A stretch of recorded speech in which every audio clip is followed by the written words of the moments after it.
السلام علیکم۔ احسن راشد کی ادبی دنیا میں ہم آپ کا استقبال کرتے ہیں۔ کل فیس بک پر کاظم محمد کا ایک مضمون شائع ہوا تھا، حبیب تنویر۔ آپ لوگوں نے پڑھا ہوگا، لیکن وہ لوگ جو اردو نہیں جانتے ہیں، ڈرامہ سے تعلق رکھنے والے بہت زیادہ ہمارے ہندی کے ساتھی ہیں، انگریزی کے ساتھی ہیں، ان تک بات پہنچانے کے لیے میں ضروری سمجھتا ہوں کہ اس مضمون کو میں پڑھوں۔ چونکہ یہ مضمون تھوڑا بڑا ہے، اس لیے 2-3 ایپیسوڈ لگ سکتا ہے، اس لیے میں آپ سے معافی چاہتا ہوں کہ میں ایک ساتھ آپ تک یہ بات نہیں پہنچا پاؤں گا۔ تو پیش خدمت ہے مضمون حبیب تنویر۔ مصنف ہیں کاظم محمد۔ ہندوستان میں اردو ڈرامہ کی تاریخ کا بہترین دور پارسی تھیٹر کے بعد شروع ہوتا ہے، جبکہ ڈرامہ کے روایتی ناقدین پارسی تھیٹر کے زمانے کو اردو ڈرامے کا روشن باب بتاتے نہیں تھکتے۔ ہمارے علم میں ہے کہ پارسی تھیٹر کا مقصد کیا تھا، اس سے منسلک کیسی کمپنی مالکان نے اس کی آبیاری کیوں کی، اور اس کا فائدہ اردو ڈرامے کے ساتھ ساتھ کن کن لوگوں کو پہنچا۔ ہاں، یہ بھی درست ہے کہ آخری زمانے میں اسے آغا حشر کاشمیری جیسے فنکار مل گئے، جنہوں نے پارسی تھیٹر سے منسلک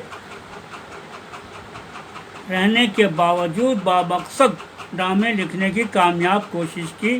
لیکن ہندوستان میں اردو ڈرامے کا روشن ترین دور پارسی تھیٹر کے بعد شروع ہوتا ہے۔ ہمیں معلوم ہے کہ ترقی پسند ادبی تحریک کے عروج کے زمانے میں ابٹا یعنی کہ انڈین پیپلز تھیٹر ایسوسی ایشن کا قیام عمل میں آیا، پرتھوی تھیٹر قائم ہوا، اور دونوں تنظیموں کے بینر تلے نہ صرف بہترین، کامیاب اور دلوں پر براہ راست اثر کرنے والے ڈرامے پیش کیے گئے، بلکہ ہندوستان میں بامقصد ڈرامے کی تحریک شروع کی گئی۔ ایک جانب پرتھوی تھیٹر کی باغ ڈور پرتھوی راج کپور کے ہاتھ میں تھی، تو اسی زمانے میں 1945 کے دور میں ابٹا کی کمان ایک باشعور اور جنونی نوجوان فنکار حبیب تنویر کے ہاتھوں میں دے دی گئی۔ یہ وہ زمانہ ہے جب ابٹا کے بیشتر فنکاروں کو برطانوی حکومت نے قید کر لیا تھا۔ ایسے پرآشوب دور میں حبیب تنویر نے نہ صرف ابٹا کی ذمہ داری اپنے کندھوں پر لی، بلکہ اسے پہلے سے بھی زیادہ متحرک بنانے کی کامیاب کوشش کی۔ انہوں نے نہ صرف کامیاب ڈرامے لکھے، بلکہ انہیں نئی قوت اور شعور کے ساتھ اسٹیج کیا۔ گویا حبیب تنویر اور اسٹیج ایک دوسرے کے لیے لازم و ملزوم قرار پائے۔ حبیب تنویر ڈرامہ لکھنے کے ساتھ ساتھ اسے کھیلنے پر بھی یقین رکھتے تھے، اس لیے ان کے یہاں ڈرامہ کھیلنے پر زور نظر آتا ہے، اور اکثر انہوں نے پہلے ڈرامہ کھیلنے کے بارے میں سوچا، پھر اس کی ضرورت کی مناسبت سے لکھا، اور زیادہ تر ڈرامے تو پہلے امپرووائز کیے گئے، بعد میں اس کی اسکرپٹ تیار کی گئی۔ ایسے ڈرامے کا سلسلہ ابٹا کے زمانے سے لے کر ہندوستانی تھیٹر اور پھر نیا تھیٹر تک ملتا ہے، بلکہ حبیب صاحب کے زیادہ تر شہرِ آفاق اور اہم ڈرامے اسی زمرے میں آتے ہیں، بلکہ وہ ڈرامے زیادہ پرمعنی بااثر تحریری شکل دی گئی ہے۔ ایسے ڈراموں میں چرن داس چور، گاؤں کا ناؤ سسرال اور نو داماد، پونگا پنڈت، سڑک، بہادر کلارن، سون ساگر، اندر لوک سبھا وغیرہ اہمیت کے حامل ہیں۔ ان ڈراموں کی خاص بات یہ ہے کہ حبیب تنویر نے اپنے اداکاروں کو موضوع اور مواد کے بارے میں بتایا اور سمجھایا، بقیہ کام ان کے اداکاروں نے خود کیا، جسے منظم کرنے کا کام پھر حبیب صاحب نے کیا، اور ہر پیشکش میں اس میں ترمیم و اضافہ کرتے رہے۔ بعض اوقات تو اداکاروں نے پیشکش کے دوران ہی کمیوں و بیشی کر دی۔ حبیب صاحب کے تھیٹر کے گاؤں کو 3 حصوں میں منقسم کر کے دیکھا جائے تو پتہ چلتا ہے کہ انہوں نے ابتدا کے زمانے میں ایک خاص ڈھنگ سے ڈرامے کو پیش کیا۔ وہاں ان کی نظر تھیٹر کے ان اصولوں پر رہی جو اس وقت اول تو انقلابی رنگ میں ڈوبے تھے، اور دوئم مواد کی عوام تک براہ راست پہنچانے میں معاون تھے۔ اس دور میں انہوں نے اتنے تجربے نہیں کیے جو تجربات ان کے دوسرے دور یعنی قیام دہلی کے دوران ہندوستانی تھیٹر اور پھر نیا تھیٹر کے زمانے میں نظر آتا ہے۔ تیسرا دور دہلی سے منتقلی اور قیام بھوپال ہے۔ حبیب صاحب نے اپنے قیام Royal of Academy Dramatic Arts RADA اور the Bristol Old Victoria Theatre School کے دوران خود کو شناخت کی۔ انہیں یہ احساس ہوا کہ اگر اپنی بات کامیابی سے کہنی ہے تو اپنی زبان اور اپنے آئیڈیمز میں کہنا زیادہ پر اثر ہوگا۔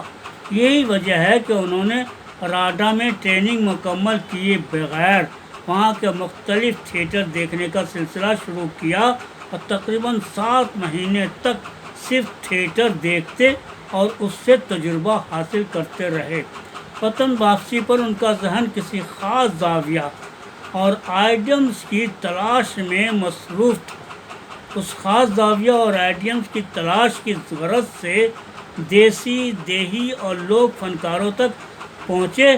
پہلے انہیں دیکھا، سمجھا اور پھر ان کی مدد سے وہ تھیٹر قائم کیا جس کی دوسری مثال نہیں ملتی۔ ان کے تھیٹر کی خاص بات جو سامنے آتی ہے وہ ان کے پیشکش اور اس پیشکش کو بامعنی اور پر اثر بنانے والے لوازمات ہیں۔ حبیب صاحب اسٹیج پر بہت زیادہ لوازمات استعمال کرنے کے قائل نہیں، بس سلامتی طور پر بہت تھوڑے ساز و سامان رکھتے ہیں، اور اسٹیج پر موجود لوازمات میں سے ایک بھی چیز ایسی نہیں ہوتی جس کا بامعنی اور پر اثر استعمال نہ کیا جائے، یعنی صرف ڈیکوریشن کے لیے اسٹیج پر نہیں ہوتی، خواہ وہ سیٹ ہو یا پراپرٹیز یا پھر اداکار کا بغیر مکالمے کے اسٹیج پر موجود ہونا۔ مثال کے طور پر ڈرامہ آگرہ بازار میں ڈرامے کے پہلے حصے میں بند پتنگ کی دکان پر ایک مفلس لڑکا لیٹا ہوا ہے۔ بہت دیر تک اس کے جسم میں کوئی حرکت نہیں ہوتی۔ ہر آنے جانے والوں کی نظر اس پر پڑتی ہے۔ کتب فروش کی دکان پر آنے والے شرفاء کی نظر جب اس لڑکے پر پڑتی ہے تو وہ نفرت کا تاثر دیتے ہیں یا اس کا اظہار تک کرتے ہیں، لیکن تھوڑی ہی دیر بعد اس لڑکے سے پان کی گلوریاں منگوا کر کھاتے ہیں۔ اس وقت اس سے نفرت نہیں ہوتی اور نہ ہی اس کے لائے ہوئے پان کی گلوریاں ہاتھ میں لیتے ہوئے کراہیت محسوس ہوتی، بلکہ بڑے آرام سے اس پان کو مزے لے کر کھاتے ہیں۔ یہ کردار شائع شدہ ڈرامے میں نہیں ہے، لیکن حبیب صاحب نے اس ڈرامے کی پیشکش میں اس کردار کو شامل کر کے نہ صرف شرفاء کی ذہنی قلاشی کو اجاگر کیا بلکہ عام انسان کی اہمیت کو بھی پیش کیا۔ اس طرح کے کردار دوسرے ڈراموں میں بھی اکثر دیکھنے کو ملتے ہیں۔ دوسری طرف حبیب صاحب چھوٹے چھوٹے کرداروں سے بڑے سے بڑا کام لے لیتے ہیں۔ بغیر مکالمہ ادا کیے بہت سے کردار دیر تک اسٹیج پر موجود رہتے ہیں، لیکن ان کی موجودگی زائد اور گراں نہیں لگتی، بلکہ اکثر ایسا ہوتا ہے کہ یہ فضول میں اسٹیج پر ادھر ادھر حرکت کرنا کئی کرداروں سے زیادہ اہم بن جاتا ہے۔ آگرہ بازار میں گھوڑے کے سوداگر کا کردار اس کی بہترین مثال ہے۔ تو دوستو ابھی آپ احسن راشد کی ادبی دنیا میں ایک مضمون کا پہلا پارٹ سن رہے تھے، حبیب تنویر۔ بہت جلد میں آپ کو اس کا دوسرا پارٹ لے کر کے آؤں گا۔ بڑا مضمون ہے، 2-3 پارٹ ہو سکتے ہیں۔ میں سمجھتا ہوں کہ ڈرامہ والوں کے لیے یہ ایک بہت اہم مضمون ہے، میں ان تک پہنچانے کی کوشش کروں گا۔ مجھے امید ہے کہ ڈرامے والے اسے پسند کریں گے۔ اللہ حافظ، پھر ملیں گے نئے ایپیسوڈ کے ساتھ۔